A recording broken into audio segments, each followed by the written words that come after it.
ہر جنگل میں ایک ایسا راز ہوتا ہے جسے جاننے کی جرت کوئی نہیں کرتا۔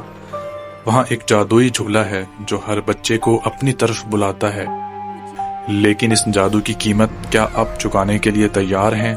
ایک گاؤں کے قریب ایک بہت ہی گھنا اور پراسرار جنگل تھا جسے لوگ خاموش جنگل کہتے تھے۔ گاؤں کے سبھی بچے جانتے تھے کہ انہیں اس جنگل میں جانے کی اجازت نہیں ہے۔ اسی گاؤں میں علی اور زارا نام کے دو بہن بھائی رہتے تھے۔ علی ایک سمجھدار اور بہادر لڑکا تھا، جبکہ اس کی چھوٹی بہن زارا بہت شرارتی اور متجسس تھی۔ ایک دن کھیلتے کھیلتے ایک خوبصورت تتلی کا پیچھا کرتے ہوئے زارا غلطی سے خاموش جنگل میں داخل ہو گئی۔ علی اسے بچانے کے لیے فوراً اس کے پیچھے بھاگا۔ جنگل کے بیچوں بیچ ایک ہری بھری جگہ پر انہوں نے ایک ایسی چیز دیکھی جس پر انہیں یقین نہ آیا۔ وہاں ایک بہت ہی خوبصورت رنگ برنگا جادو کا جھولا تھا۔ اس کے گھوڑے، جانور، چاکلیٹ اور ٹافیوں سے بنے تھے، اور اس میں سے ایک میٹھی سی دھن بج رہی تھی۔ زارا خوشی سے چلائی، واہ بھیا، دیکھیں کتنا پیارا جھولا ہے۔ علی کو یہ سب بہت عجیب لگا۔ اس نے سوچا، اتنی خوبصورت چیز یہاں جنگل میں اکیلے کیا کر رہی ہے؟ اتنے میں ایک جھاڑی کے پیچھے سے ایک بزرگ شفیق صورت والی عورت نمودار ہوئی۔ اس نے مسکرا کر کہا، بچوں ڈرو نہیں، یہ میرا جادو کا جھولا ہے، آؤ اس پر ایک جھولا مفت میں لے لو۔ زارا فوراً تیار ہو گئی، لیکن علی نے اسے روکا۔ بزرگ عورت نے کہا، اس جھولے کا صرف ایک اصول ہے، جو بھی اس پر سچی خوشی اور معصومیت سے جھولے گا اسے بہت مزہ آئے گا، لیکن جیسے ہی کسی کے دل میں لالچ آئے گا یہ جھولا رک جائے گا۔ یہ سن کر علی کو تھوڑی تسلی ہوئی۔ زارا بھاگ کر ایک چاکلیٹ کے بنے گھوڑے پر بیٹھ گئی۔ جھولا چلنے لگا اور ہر طرف کہکوں اور خوشی کی آوازیں آنے لگی۔ زارا بہت خوش تھی۔ ایک چکر کے بعد جھولا رک گیا۔ زارا اتر آئی۔ بزرگ عورت نے پوچھا، ایک اور چکر لینا ہے؟ زارا نے فوراً ہاں کر دی۔ دوسری بار بھی اسے بہت مزہ آیا، مگر تیسری بار جھولا لینے کے بعد زارا کی آنکھوں میں ایک عجیب سی چمک آئی۔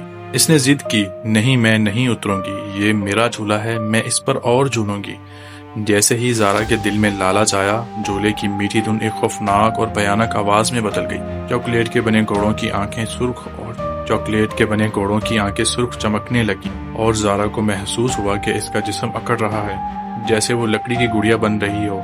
بزرگ عورت کا شفیق چہرہ اب ایک مکار اور خوفناک جادوگرنی میں بدل چکا تھا۔ وہ کہکا لگا کر بولی، لالچی بچے میرے جھولے کے قیدی بن جاتے ہیں۔ علی یہ سب دیکھ کر سہم گیا۔ اسے اپنی امی کی بات یاد آئی، نیکی اور سچی محبت ہر برے جادو کو توڑ سکتی ہے۔ وہ سمجھ گیا کہ اس جادو کا توڑ لالچ کا الٹ ہے، یعنی قربانی۔ وہ بہادری سے آگے بڑھا اور اپنی جیب سے اپنا سب سے پیارا چمکدار کنچا نکالا جو اس نے ہمیشہ سنبھال کر رکھا تھا۔ اس نے وہ کنچا جادوگرنی کی طرف بڑھایا اور کہا، یہ میری سب سے قیمتی چیز ہے، اسے لے لو اور میری بہن کو چھوڑ دو۔ ایک بچے کی طرف سے اتنی سچی محبت اور قربانی دیکھ کر جادوگرنی کا جادو کمزور پڑ گیا۔ جھولا ایک جھٹکے سے رک گیا، اس کی خوفناک آواز اور روشنی ختم ہو گئی۔ زارا فوراً اپنے اصلی روپ میں واپس آ گئی اور بھاگ کر علی کے گلے لگ گئی۔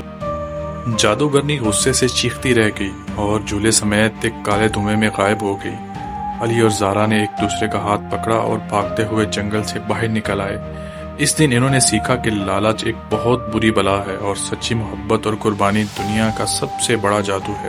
ہمیں ہمیشہ اپنے بڑوں کی بات ماننی چاہیے اور کبھی بھی انجان لوگوں پر بھروسہ نہیں کرنا چاہیے۔ لالچ انسان کو مصیبت میں ڈال دیتا ہے، جبکہ محبت اور قربانی ہر مشکل سے بچا لیتی ہے۔